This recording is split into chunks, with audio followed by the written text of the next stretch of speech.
Hey guys, tonight we're slipping into the worn leather boots of a medieval night watchman, patrolling the darkened streets of a walled city while everyone else is hopefully asleep. You've probably seen them in movies, stoic figures holding lanterns, bravely guarding the city against all threats. But trust me, being a real medieval night watchman was nothing like a heroic fantasy. It was mostly cold, boring, and punctuated by the occasional moment of sheer terror. And in most cases, it absolutely sucked. So before you get comfortable, take a moment to like the video and subscribe, but only if you genuinely enjoy what I do here. And let me know in the comments if you've ever been kept awake by strange noises in the night. It's always fascinating to share those eerie experiences. Now, dim the lights, maybe brew a cup of chamomile tea for that extra calming effect, and let's ease into tonight's journey together. You were born not into glory or riches, but into the narrow, twisting alleyways of a city that never truly sleeps, even when it pretends to. No heroic destiny awaits you, just the nightly trudge, the ever-present dampness, and the knowledge that your vigilance, or lack thereof, could mean the difference between safety and chaos for everyone within the walls. You were born not into a life of choice, but one of necessity. The option of inheriting a tidy farm or learning a respected trade simply wasn't on the table. Your father, a man whose hands were more familiar with patching leaky roofs than wielding swords, died when you were barely old enough to tell a longbow from a rake. Your mother, bless her weary soul, did her best scrubbing laundry down by the river, but it barely kept a roof over your head, a roof that leaked more often than not, offering nightly glimpses of the stars, whether you wanted them or not. So when the city watch came recruiting, offering a steady wage, however meager, and a roof that supposedly didn't leak, it felt like divine intervention. Even if the divine in this case was a gruff sergeant with a missing tooth and a penchant for yelling Dot from your earliest memories, the city was a living, breathing thing, a maze of cobblestone streets, timber-framed houses, and towering walls that both protected and confined. You knew every alleyway, every hidden corner, every dark doorway where shadows danced and secrets whispered. The sounds of the city were etched into your very being. The clang of the blacksmith's hammer before you joined him in night duty, of course, the bleating of sheep being herded to market, the cries of merchants hawking their wares, and the ever-present ringing of church bells that marked the hours, days, and even the occasional execution. The smells. Oh, the smells. A potent mix of everything imaginable, and most of it not particularly pleasant. The stench of sewage flowing through open drains, the acrid smoke from countless hearths and workshops, the pungent aroma of brewing ale, the sickly sweet odor of rotting refuse, and the underlying musk of unwashed bodies, a symphony of stink that assaulted your nostrils daily.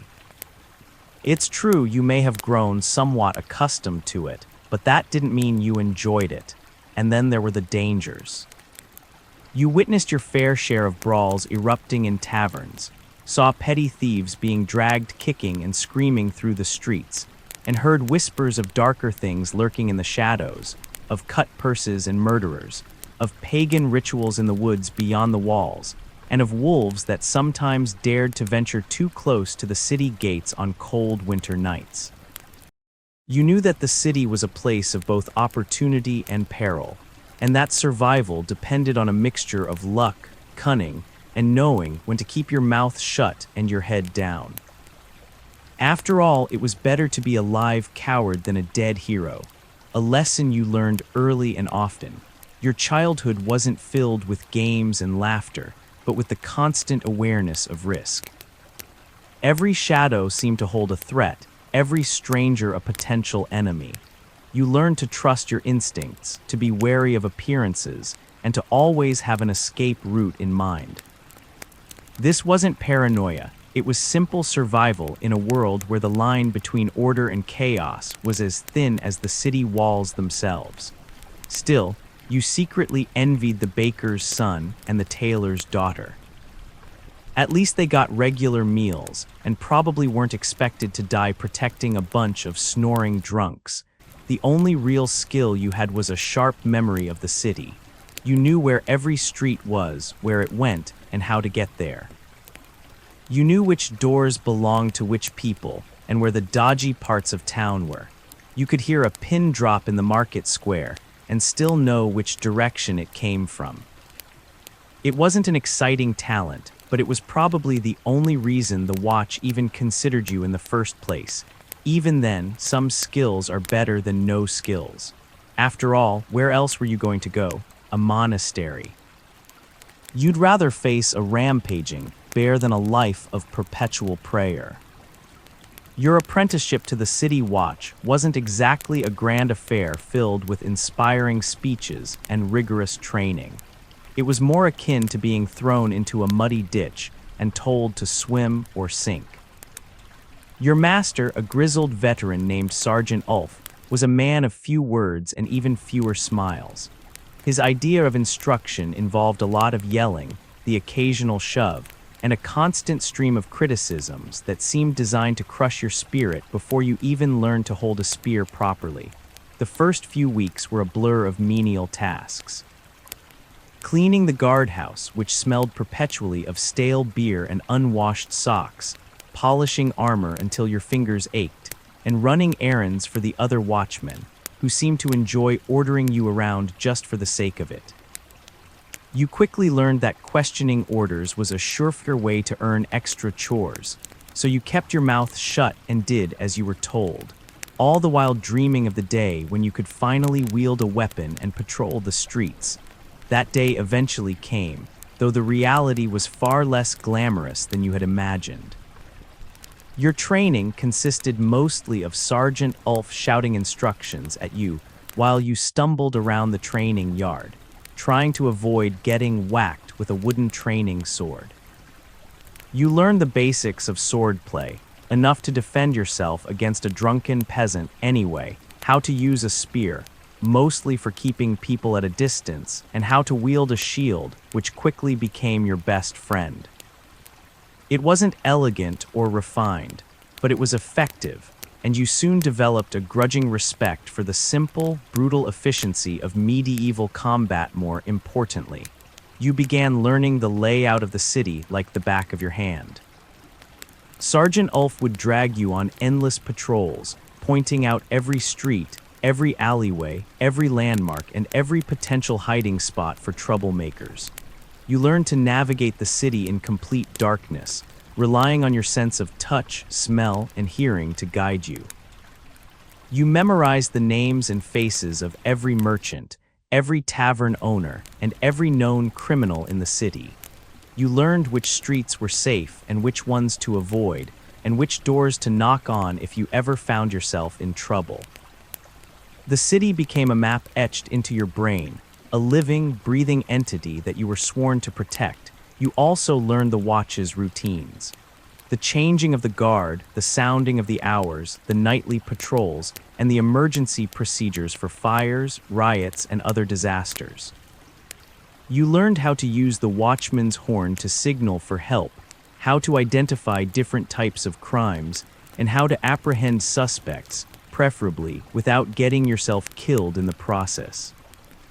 It was a complex system, and it took months to master, but eventually you became a cog in the machine, a vital part of the city's defense against the dangers of the night. Perhaps the most valuable lesson Sergeant Ulf taught you, though, was how to deal with people. How to calm down a drunken brawler, how to negotiate with a stubborn merchant, how to intimidate a petty thief, and how to show respect to those in authority. You learned that words could be just as effective as weapons, and that a calm demeanor and a steady voice could often diffuse a situation before it escalated into violence. He also taught you when to look the other way. Not every crime was worth pursuing, and sometimes it was better to let things slide than to risk your own safety. Of course, knowing when to look the other way was the tricky part. Your diet during this time was far from luxurious. Mostly it consisted of coarse bread, watered-down ale, and whatever scraps you could scrounge from the guardhouse kitchen. Meat was a rare treat, and vegetables were even rarer. It wasn't exactly a recipe for peak physical performance, but it was enough to keep you alive and functioning, more or less. Sleep was also a precious commodity. With long hours on patrol and frequent interruptions, you learned to snatch naps whenever and wherever you could, a skill that would serve you well in the years to come. You have to learn to enjoy what little sleep you can find, wherever you can find it.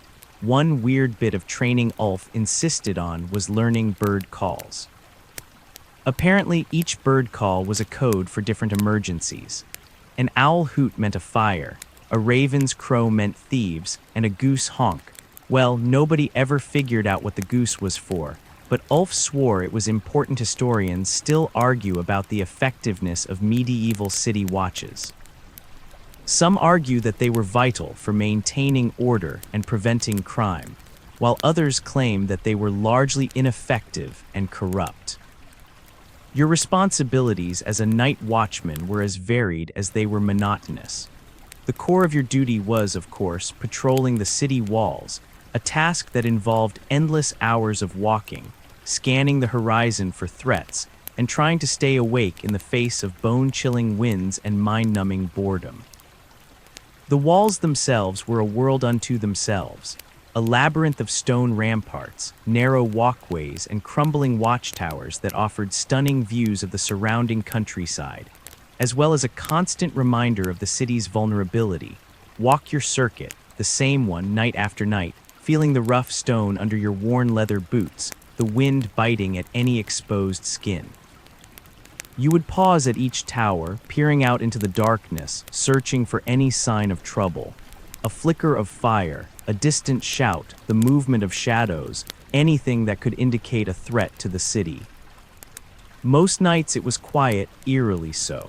But every now and then something would happen, a drunken brawl near the tavern, a shadowy figure scaling a wall, or the distant howling of wolves, and you'd have to act, adrenaline surging through your veins, your training kicking in, your heart pounding in your chest. Manning the city gates was another crucial part of your job. Every night as the sun began to set, you'd help to close and lock the massive wooden gates, securing the city against intruders. You'd check the locks, reinforce the barricades, and ensure that no one entered or left without proper authorization. The weight of those gates, the screech of the hinges, and the finality of the locking mechanism always gave you a sense of grim satisfaction. You were protecting something, even if you didn't know it from day to day. But the gates weren't just about keeping people out. They were also about letting people in. Merchants arriving with goods, travelers seeking shelter, and messengers bearing important news. All had to be carefully vetted before being allowed to enter the city. You learned to recognize different types of people, to assess their intentions, and to spot potential troublemakers. It was a delicate balance between hospitality and security, and one that required a good deal of judgment and intuition. Especially when those merchants offered you a sample from their wares in exchange for less scrutiny. Beyond the walls and the gates, you were also responsible for patrolling the city streets, maintaining order, and responding to emergencies. You'd walk your beat, lantern in hand, peering into the dark corners and listening for any sign of trouble. You'd break up fights, chase away vagrants, and assist anyone in need. The city streets at night were a different world from the bustling marketplace of the day. Shadows danced, secrets whispered, and danger lurked around every corner. You had to be alert, vigilant, and ready to act at a moment's notice. Fires were a constant threat in the tightly packed, timber-framed city. A single spark could ignite a conflagration that would quickly engulf entire neighborhoods. You were trained to spot fires early, to alert the fire brigade, and to help evacuate residents from burning buildings. The heat, the smoke, the chaos, and the fear, these were the elements of a nightmare that you hoped to never experience, but knew you had to be prepared for. You would have to put your life on the line to save the rest of the city, You were also expected to deal with any other disturbances that might arise during the night. Drunken brawls, domestic disputes, petty thefts, and even the occasional wild animal that strayed into the city all fell under your purview. You learned to be a jack of all trades, a peacekeeper, a first responder, and a protector of the innocent. You were the thin line between order and chaos, and the city depended on you to hold that line. Sometimes the local priest would order you to stop certain immoral activities. Usually this just meant breaking up games of dice, or telling certain ladies of the night to move along. Of course, how strictly you enforced these rules depended entirely on how generous the priest was feeling. That weak historians still debate whether medieval cities were more or less violent than modern ones. Some argue that the lack of effective law enforcement and the prevalence of weapons made them more dangerous, while others claim that the strong sense of community and the fear of social ostracism helped to maintain order. Your tools weren't fancy, but they were essential for survival in the dark, often hostile environment of the medieval city at night. First and foremost was your lantern, a simple but reliable source of light that cut through the shadows and revealed hidden dangers. It was a sturdy, metal-framed contraption with oiled parchment or horn panes to protect the flame from the wind and rain. The flickering candlelight cast eerie shadows, transforming familiar streets into a landscape of grotesque shapes and lurking threats. Refilling the oil was a nightly ritual, the smell of rendered animal fat clinging to your fingers long after you'd finished. The dim glow wasn't much, but it was often the only thing standing between you and a trip down a dark alley with a cut purse. Then there was your staff, a sturdy wooden pole that served as both a walking stick and a weapon. It was your constant companion, a tangible symbol of your authority and a reminder of your duty to protect the city. You learned to wield it with skill, using it to fend off attackers, to probe dark corners, and to maintain order in unruly crowds. The feel of the wood in your hand, the weight of it as you swung it, and the satisfying thud as it connected with something or someone, these were the sensations that defined your relationship with this simple but effective tool. More often than not, it was used for keeping stray dogs away, rather than actual criminals. Your horn, usually made from an animal's horn, was your lifeline, your means of summoning help in case of emergency. You practiced blowing it regularly, learning to produce a loud, clear blast that would carry across the city, alerting your fellow watchmen and summoning reinforcements. The sound of the horn, whether it was a desperate cry for help or a routine signal, was a constant reminder of the dangers you faced and the responsibility you carried. Hopefully someone would actually come when they heard it. Most of the time, they probably just rolled over and went back to sleep. Your armor was rudimentary at best, usually consisting of a leather jerkin, a metal helmet, and perhaps a few pieces of chainmail to protect your vital organs.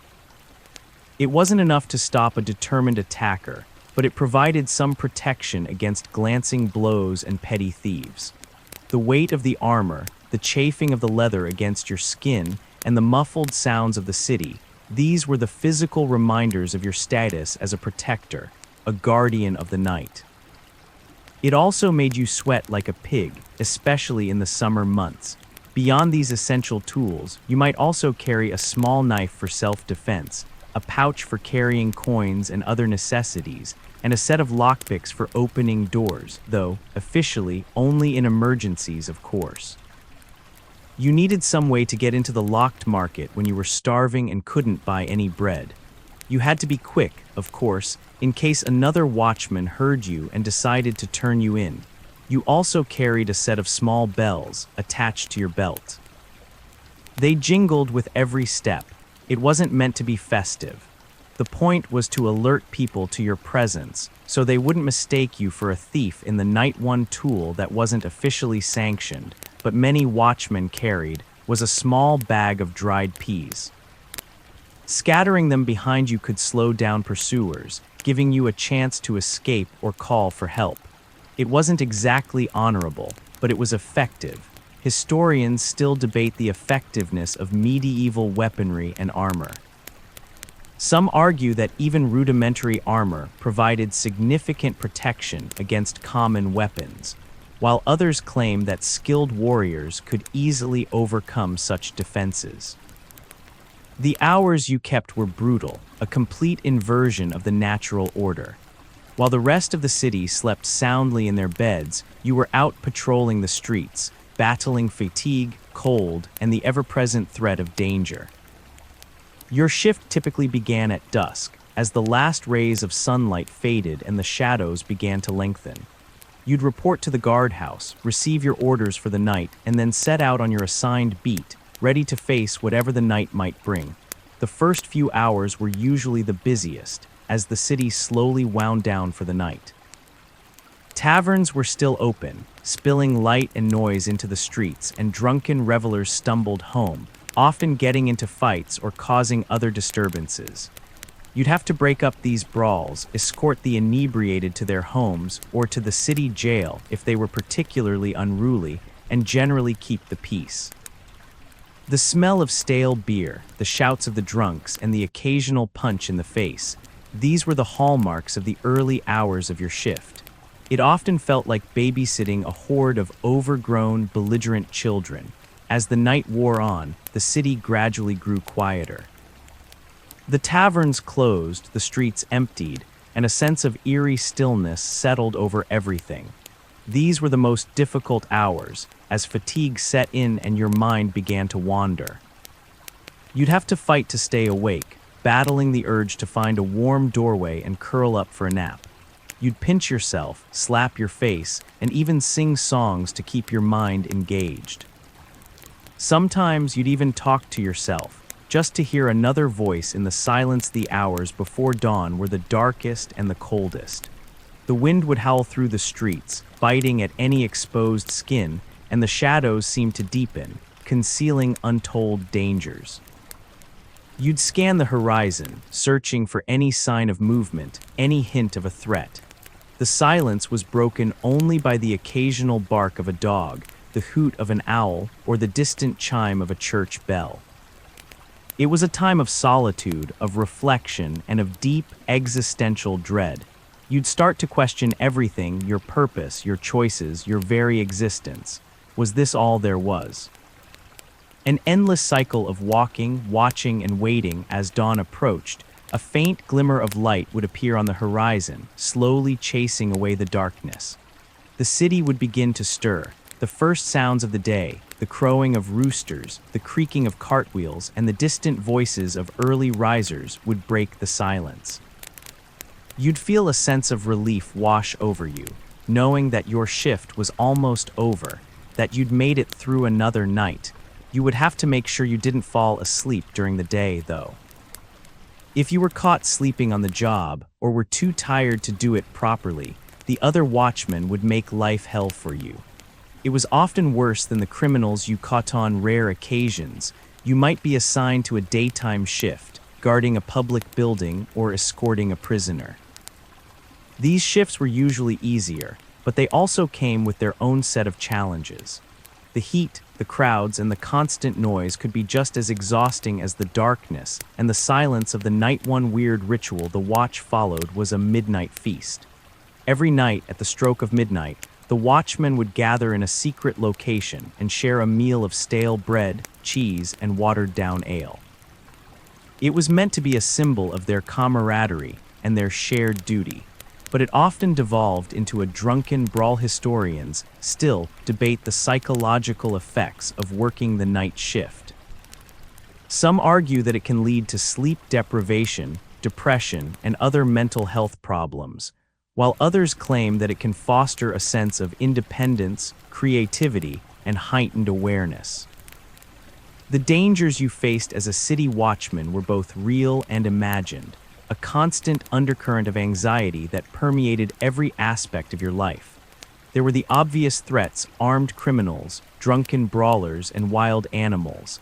But there were also the more subtle dangers: disease, starvation, and the ever-present risk of social ostracism. You lived in a world where death was always close at hand, and you had to be constantly vigilant to avoid becoming another statistic. One of the most common threats was simply the weather. Rain, snow, and wind could make your patrols miserable, increasing your risk of exposure, hypothermia, and illness.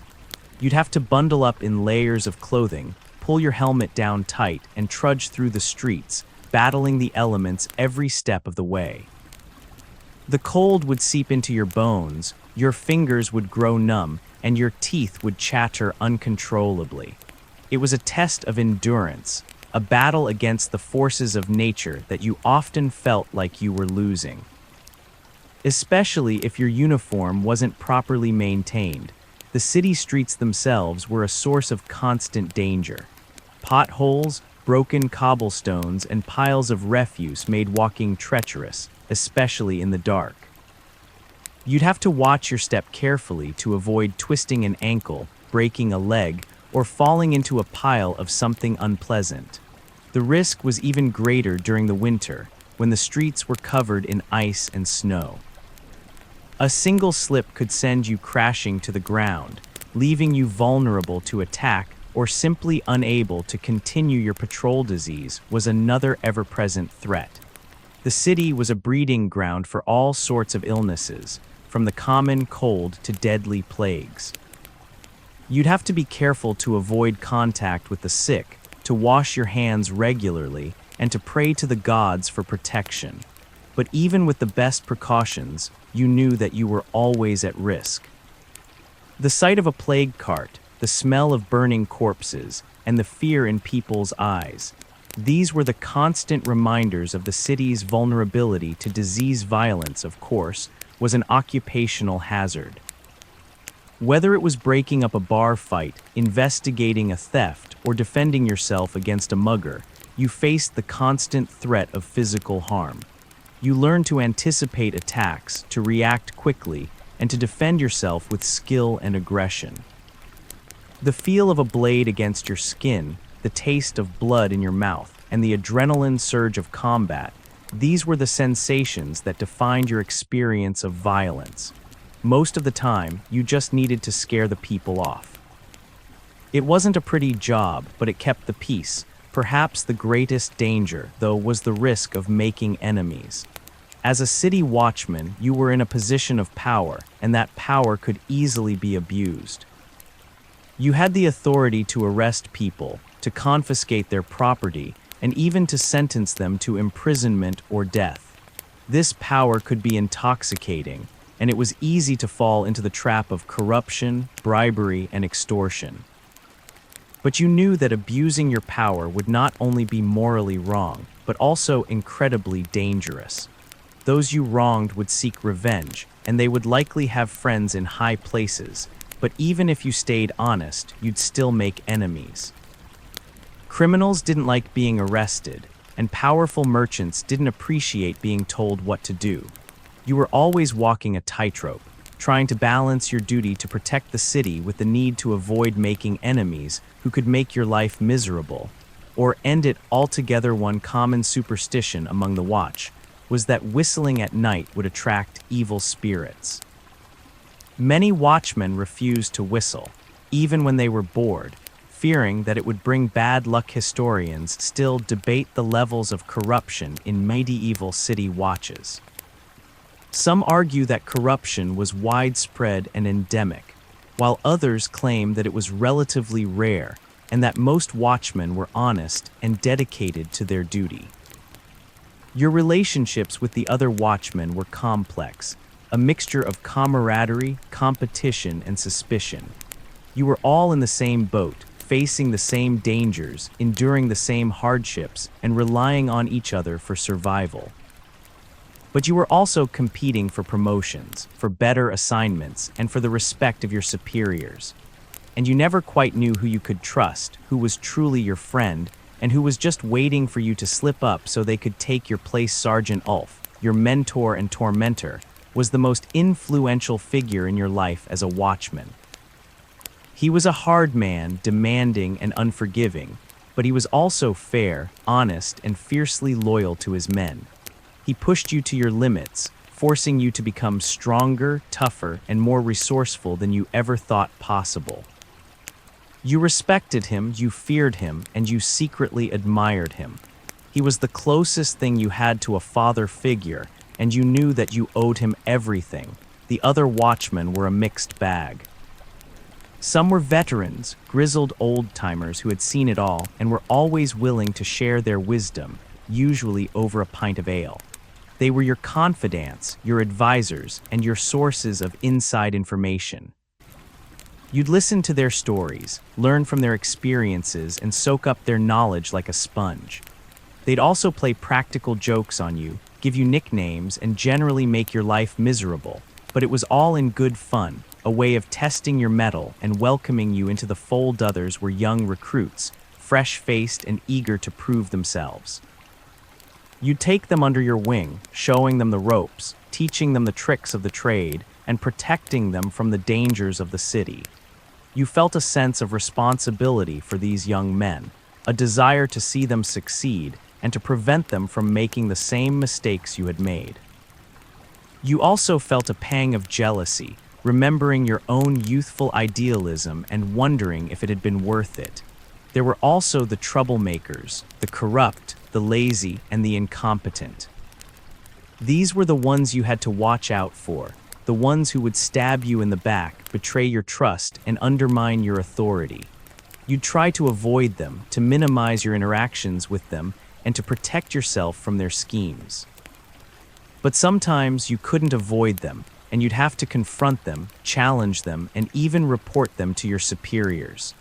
It was a risky game, and one that could easily backfire. One particular watchman, a hulking brute named Boar, always seemed to have it out for you.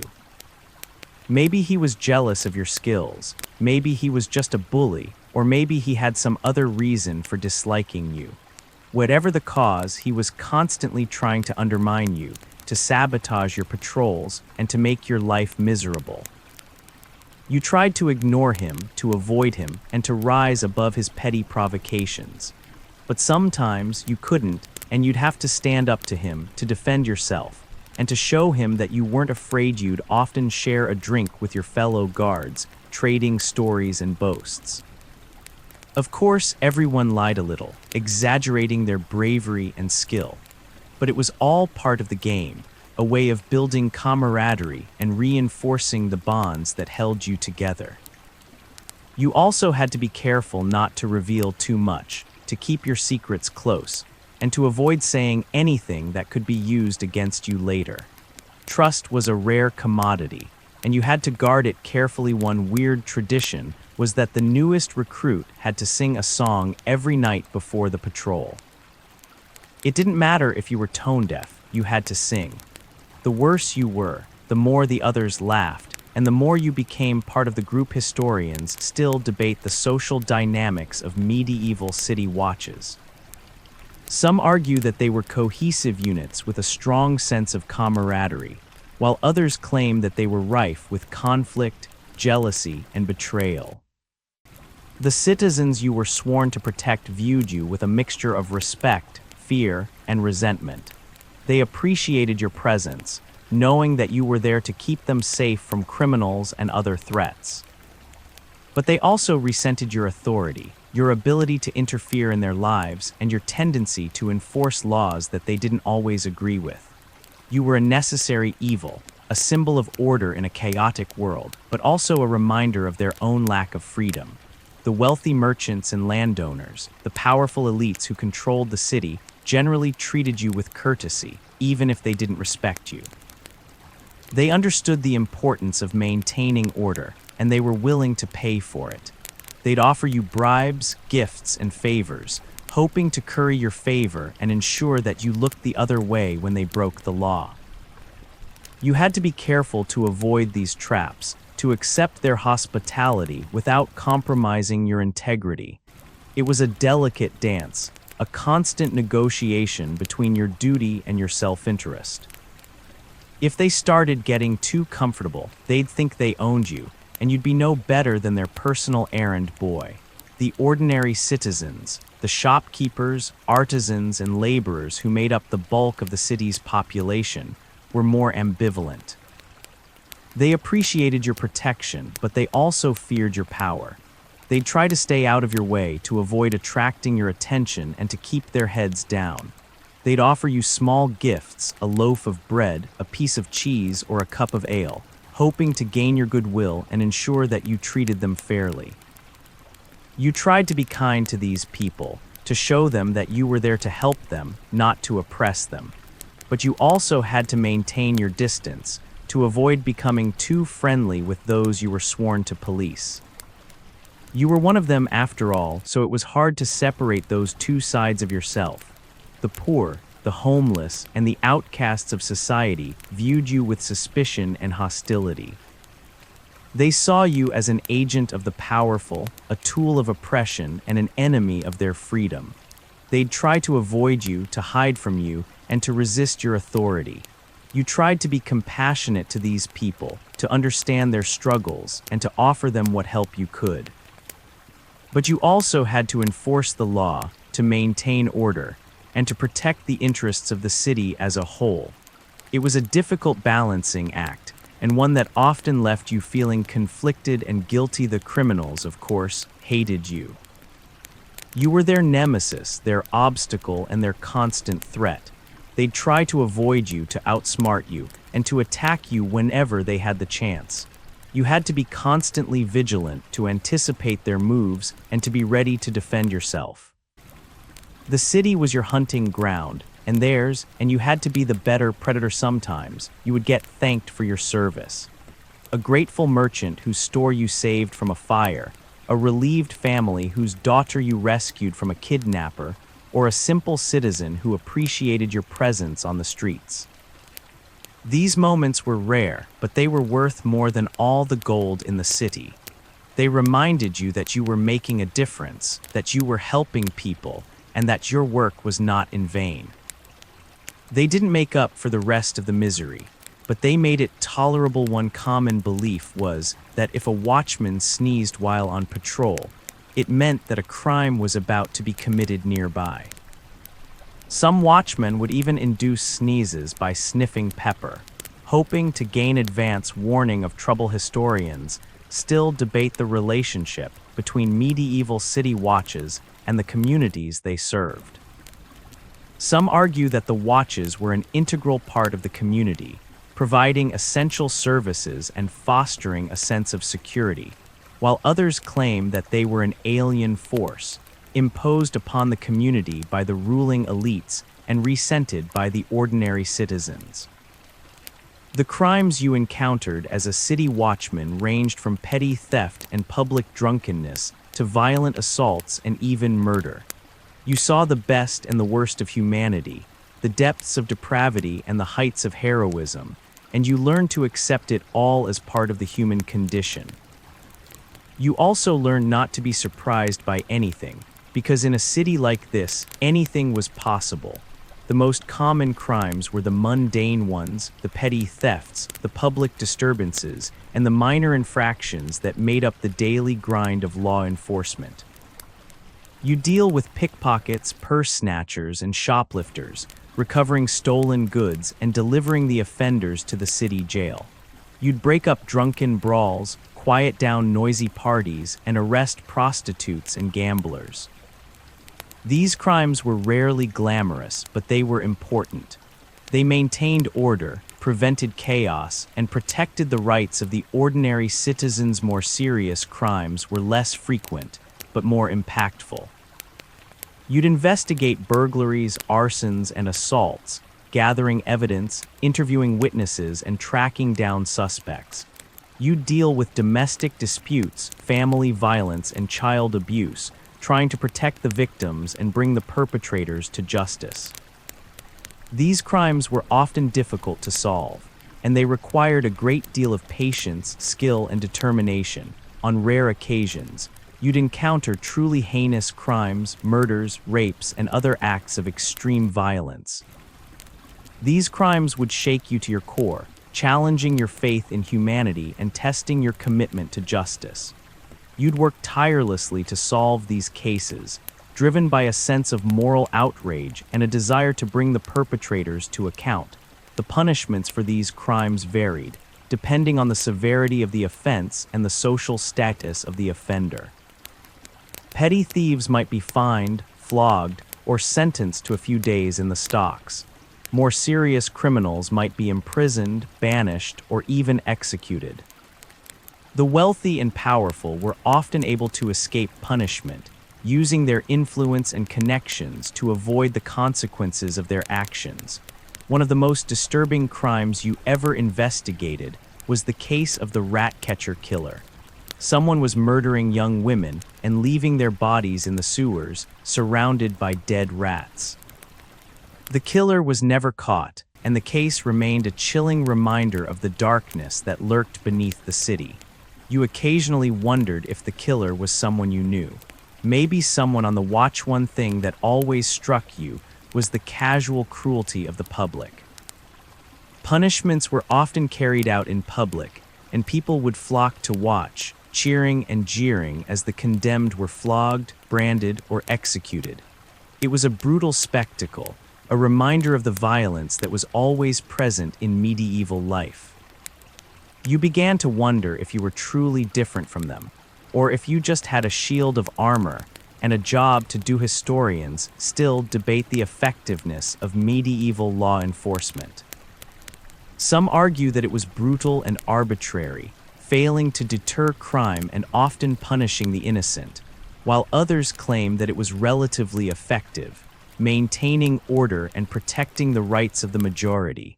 You found a strange coin near a body once. It was old, perhaps Roman.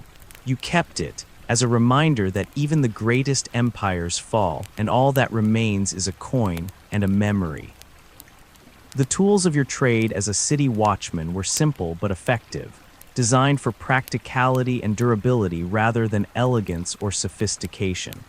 You relied on them every day, and you knew them intimately, each scratch, each dent, and each imperfection a reminder of the battles you had fought and the dangers you had faced. They were your constant companions, your protectors, and your symbols of authority. Your most important tool was your armor, a combination of leather and metal designed to protect you from blows and projectiles.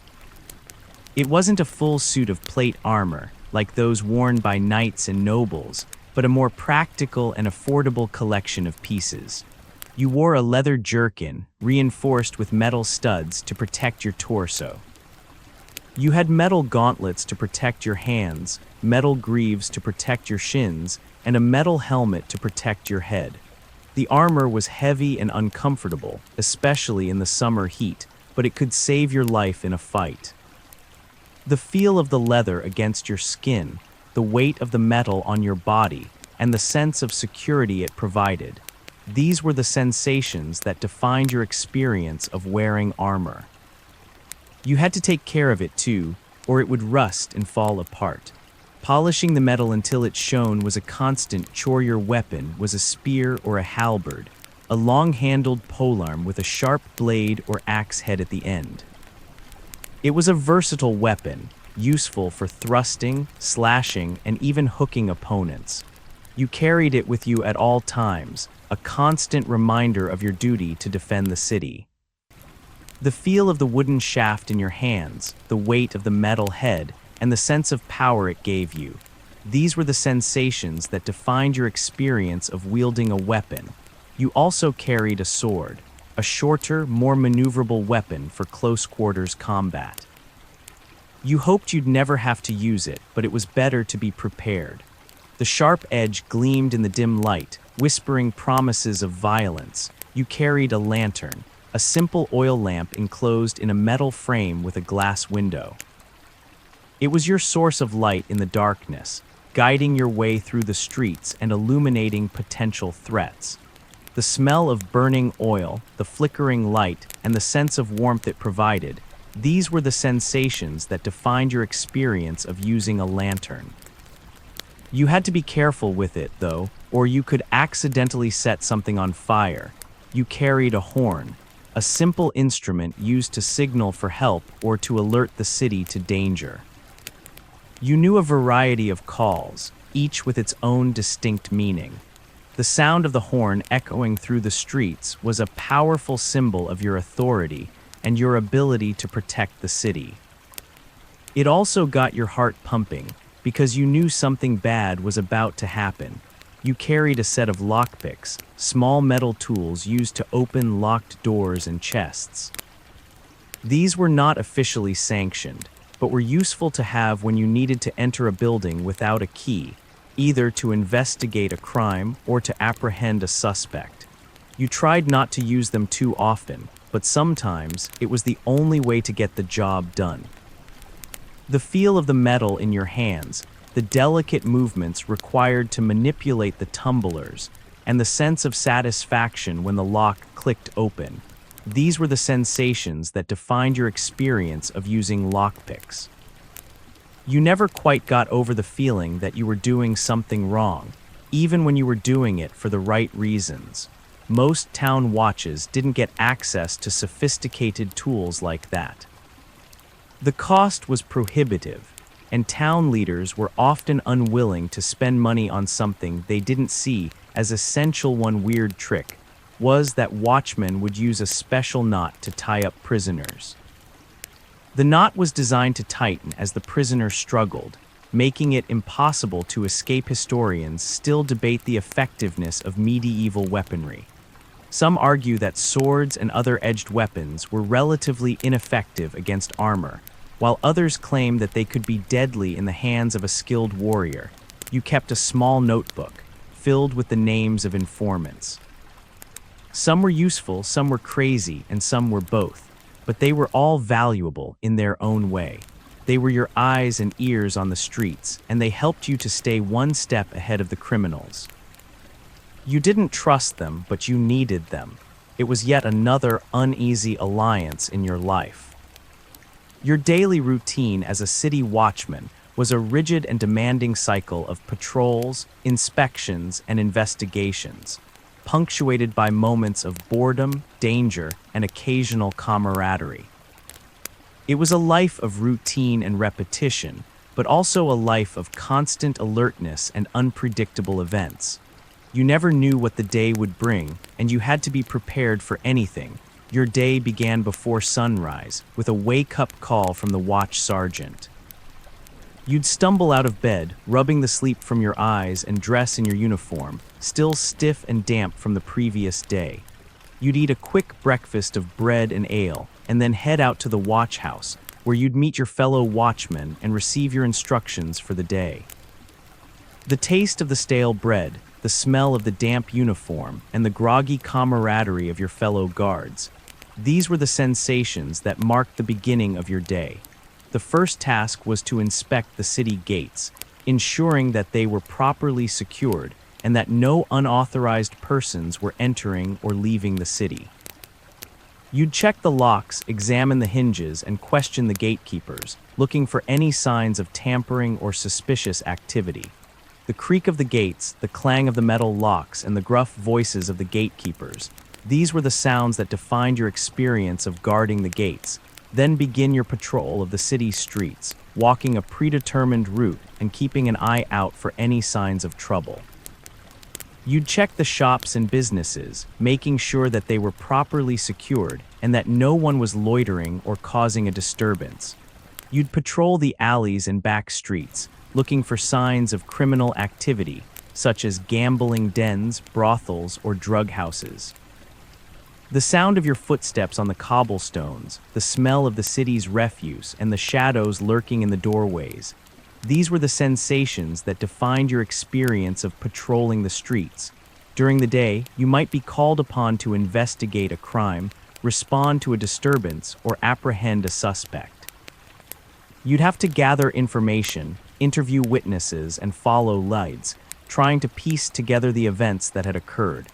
You'd have to use your skills of observation, deduction, and persuasion to uncover the truth and bring the guilty to justice. The thrill of the chase, the tension of the interrogation, and the satisfaction of solving a case. These were the moments that made your work worthwhile. In the evenings, you'd help to enforce the curfew, ordering people off the streets and into their homes. You'd patrol the taverns and alehouses, making sure that they closed on time and that no one was causing a disturbance. You'd deal with drunken revelers, unruly gamblers, and other late-night troublemakers. The sound of the tavern music, the smell of the ale, and the rowdy behavior of the patrons. These were the sensations that defined your experience of enforcing the curfew. Your routine was rarely interrupted, but you tried to make it so.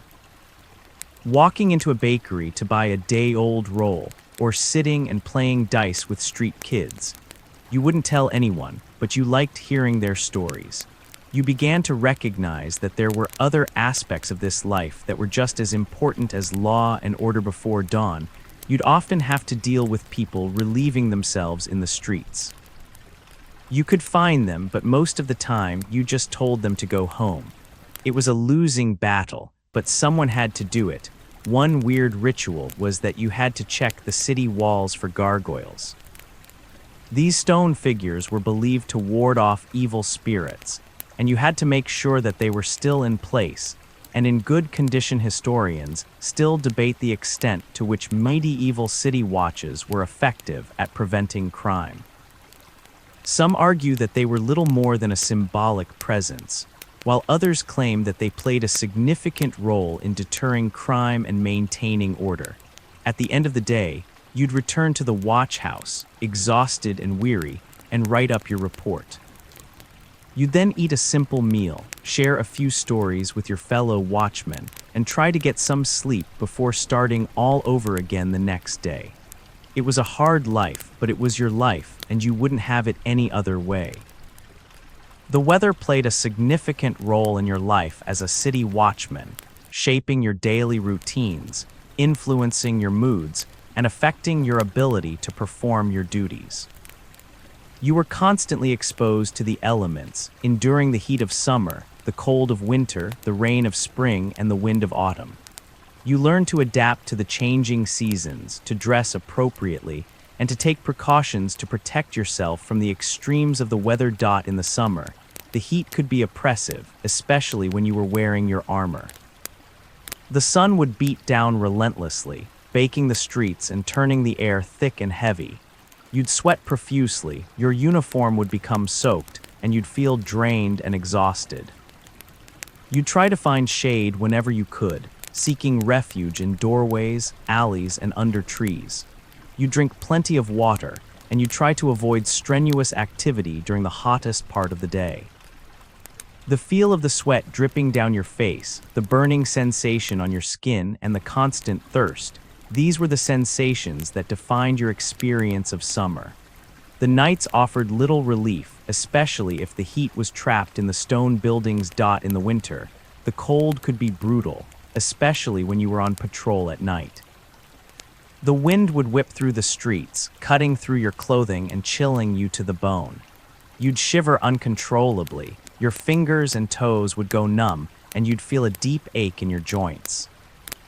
You'd try to stay warm by wearing extra layers of clothing, by building small fires in braziers, and by drinking hot ale. The feel of the cold wind on your skin, the chattering of your teeth, and the burning sensation in your throat as you swallowed hot ale, these were the sensations that defined your experience of winter. Snow and ice could make the streets treacherous, especially at night.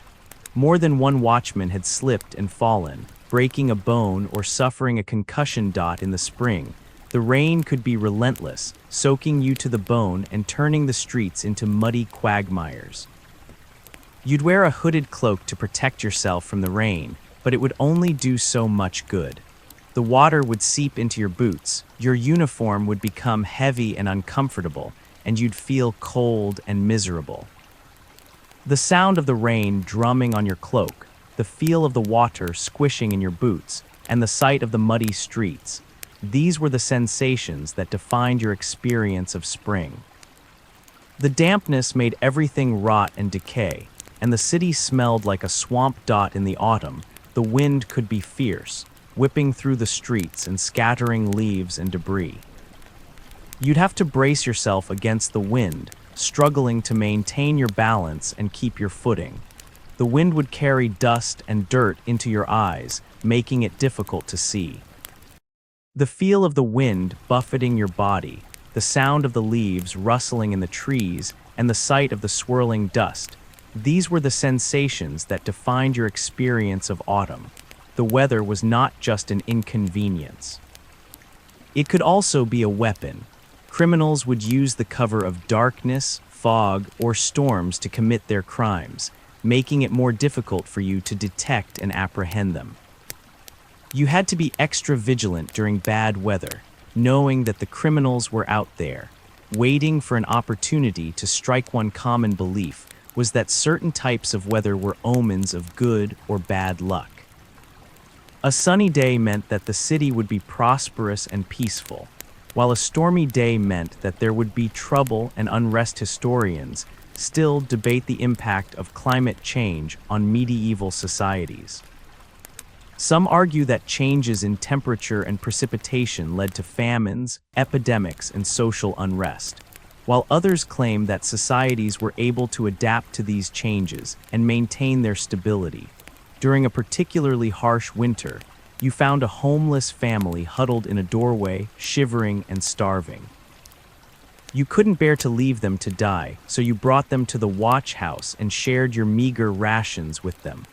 It was a small act of kindness, but it made you feel like you were doing something worthwhile, even in the face of so much suffering. You caught hell from the sergeant for it, but he let it stand.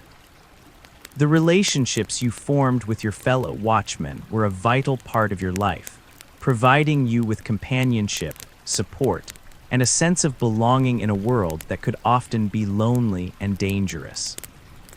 You spent long hours together, patrolling the streets, sharing meals, and facing danger, and you developed bonds of loyalty and affection that were as strong as any family tie. You bickered, you joked, you argued, but you always had each other's backs. You came from different backgrounds, different social classes, and different parts of the city, but you were united by your shared experience of being city watchmen. You understood each other's struggles, each other's fears, and each other's hopes. You spoke the same language, shared the same values, and followed the same code of honor. You were brothers in arms, bound together by a common purpose. Some of your fellow watchmen were young and inexperienced, fresh out of the City Guard Academy and eager to prove themselves. You'd take them under your wing, showing them the ropes, teaching them the tricks of the trade, and protecting them from harm. You'd share your knowledge and experience, helping them to become skilled and effective watchmen. You felt a sense of responsibility for their well-being, knowing that their lives depended on your guidance and support. Some of your fellow watchmen were old and grizzled veterans who had seen it all and done it all. They were cynical and world-weary, but they were also wise and experienced. You'd listen to their stories, learning from their mistakes and benefiting from their insights. They'd offer you advice, encouragement, and a much-needed dose of reality. You respected their knowledge and experience, knowing that they had earned their place in the watch. Some of your fellow watchmen were close friends, whom you had known for many years. You'd spend your free time together, drinking ale, playing dice, and swapping stories. You'd share your secrets, your dreams, and your fears. You'd support each other through thick and thin, celebrating each other's triumphs and comforting each other's losses.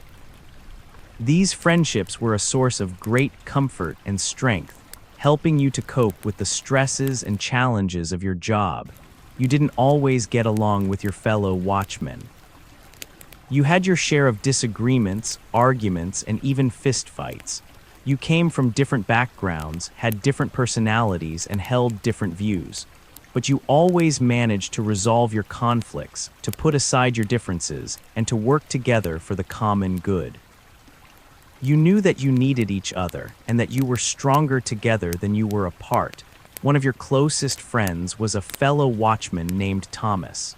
You had known each other since childhood, and you had joined the city watch together. You had been through a lot together, facing danger, solving crimes, and sharing secrets. You trusted him with your life, and you knew that he would do the same for you. One strange custom among the Watchmen was to exchange small gifts on their birthdays. These gifts were often simple and practical, such as a new knife, a pair of gloves, or a flask of ale. But they were a token of friendship and appreciation. Historians still debate the social dynamics of medieval city watches. Some argue that they were hierarchical organizations, with a clear chain of command and little room for camaraderie, while others claim that they were more egalitarian, with strong bonds of friendship and mutual support. You and Thomas once apprehended a gang of thieves who were trying to rob a wealthy merchant. The thieves were armed and dangerous, and a fierce fight ensued. You and Thomas fought bravely, risking your lives to protect the merchant and his property. In the end, you managed to capture the thieves and recover the stolen goods. The merchant was grateful for your service, and he rewarded you handsomely. You and Thomas celebrated your victory with a night of drinking and revelry. The dreams you had as a city watchman were a reflection of your daily life, filled with images of danger, violence, and the constant struggle to maintain order in a chaotic world.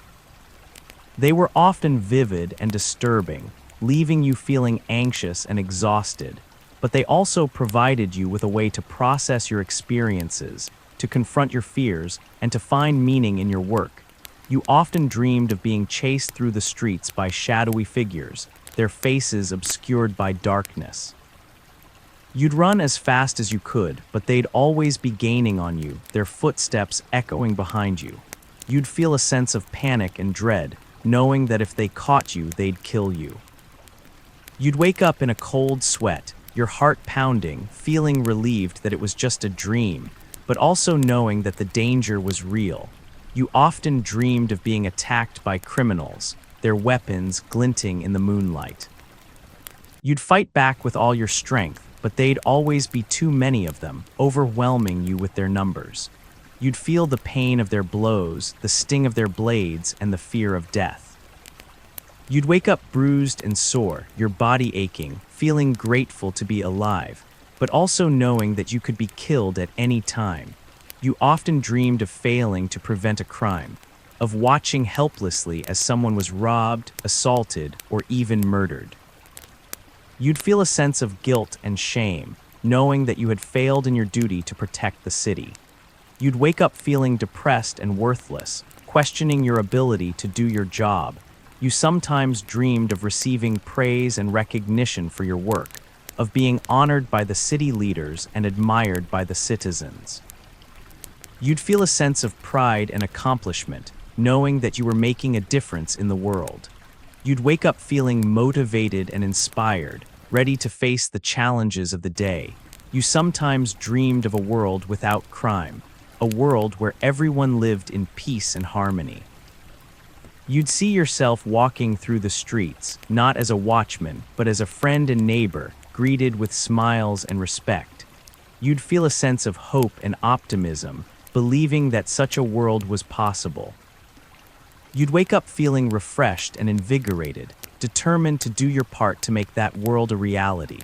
You occasionally dreamed of ancient warriors, clad in shining armor, wielding swords and shields, and fighting for honor and glory. You'd feel a sense of awe and admiration, longing to be like them, to live a life of courage and adventure. You'd wake up feeling restless and dissatisfied, wondering if you were living up to your full potential.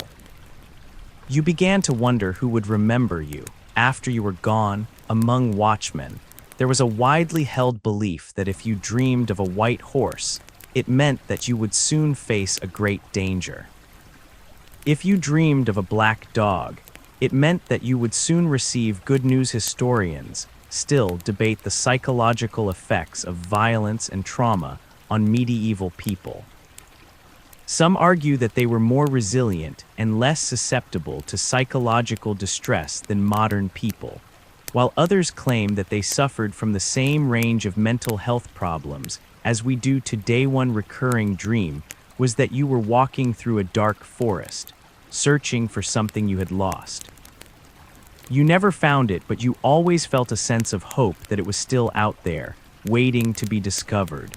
You began to realize that the thing you were searching for was not a physical object, but a sense of purpose, a sense of meaning, a sense of peace.